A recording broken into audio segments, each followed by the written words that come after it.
he was her financial backer. When I realized the truth, my fear vanished.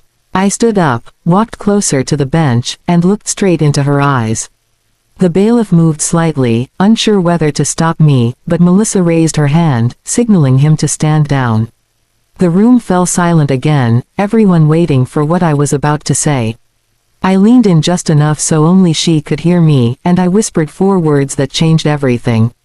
"Check the offshore account." Her face went pale instantly. Her lips trembled, and for a split second, the confident judge disappeared, replaced by the terrified sister I once knew. She knew exactly what I was referring to. The Cayman Islands account, the one she thought no one knew about.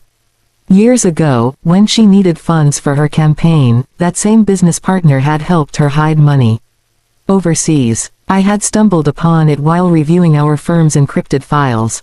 I hadn't planned to use it, but her arrogance left me no choice. The entire courtroom froze as her expression cracked.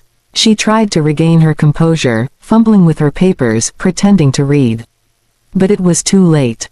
The opposing lawyer looked confused, the audience leaned forward, and even the bailiff looked uncertain. Melissa's gavel slipped slightly from her hand and clattered against the desk, echoing like thunder in the stillness. Reporters started murmuring. I could almost hear the whispers spreading across the room. I stood tall, my voice calm now. I told the court I had submitted evidence of multiple offshore transfers to the State Ethics Board that very morning. There was no need to shout, no need to argue. The silence was loud enough. Melissa's face turned crimson. She knew she was finished. The gavel dropped again, but this time not from control, out of defeat.